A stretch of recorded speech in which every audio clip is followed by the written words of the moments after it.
निम्नलिखित कहानी संपूर्ण स्वार्थ त्याग का एक दृष्टांत है। कुरुक्षेत्र के युद्ध के बाद पांचों पांडवों ने एक बड़ा भारी यज्ञ किया। उसमें निर्धनों को बहुत सा दान दिया गया। सभी लोग उस यज्ञ की महत्ता एवं ऐश्वर्य पर आश्चर्य प्रकट किया और कहा कि ऐसा यज्ञ संसार में इसके पहले कभी नहीं हुआ था। यज्ञ के बाद उस स्थान पर एक छोटा सा नेवला आया। नेवले का आधा शरीर सुनहला था और शेष आधा भूरा। वह नेवला उस यज्ञ भूमि की मिट्टी पर लौटने लगा। थोड़ी देर बाद उसने दर्शकों से कहा, तुम सब झूठे हो, यह कोई यज्ञ नहीं है। लोगों ने कहा, क्या तुम कहते क्या हो? यह कोई यज्ञ ही नहीं है। तुम जानते हो इस यज्ञ में कितना खर्च हुआ है, गरीबों को कितने हीरे जवाहरात बांटे गए हैं, जिससे वे सब के सब धनी एवं खुशहाल हो गए हैं। यह तो इनका बड़ा यज्ञ था कि ऐसा शायद ही किसी मनुष्य ने किया हो। परंतु नेवले ने कहा, सुनो, एक छोटे से गांव में एक निर्धन ब्राह्मण रहता था। साथ थी उसकी स्त्री, पुत्र और पुत्र वधू। वे लोग बड़े गरीब थे। पूजा पाठ से उन्हें जो कुछ मिलता उसी पर उनका निर्वाह होता था। एक बार उस गांव में 3 साल तक अकाल पड़ा, जिससे उस बेचारे ब्राह्मण के दुख कष्ट की पराकाष्ठा हो गई। एक बार तो सारे कुटुंब को 5 दिन तक उपवास करना पड़ा।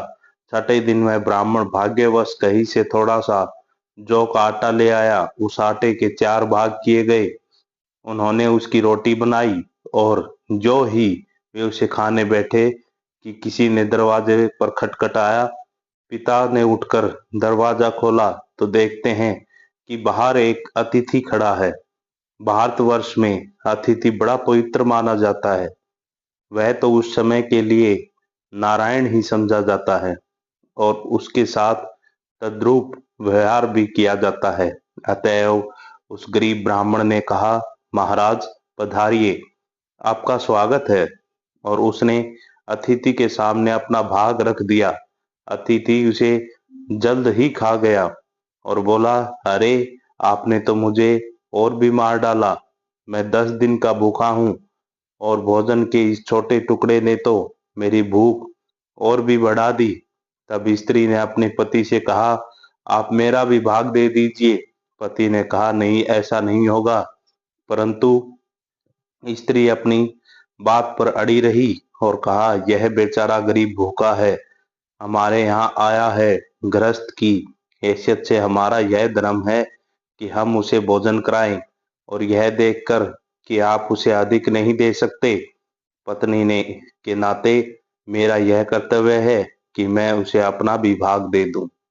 ऐसा कहे उसने भी अपना भाग अतिथि को दे दिया। अतिथि ने वह भी खा लिया और कहा, मैं तो भूखा से भी अभी भी जल रहा हूं। तब लड़के ने कहा, आप मेरा भाग भी ले लीजिए, क्योंकि पुत्र का यह धर्म है कि वह पिता के कर्तव्यों को पूरा करने में उन्हें सहायता दे। अतिथि ने वह भी खा लिया, परंतु फिर भी उसकी तृप्ति नहीं हुई। अतएव बहू ने भी उसे अपना भाग दे दिया। अब यह पर्याप्त हो गया और अतिथि ने उनको आशीर्वाद दे विदा ली।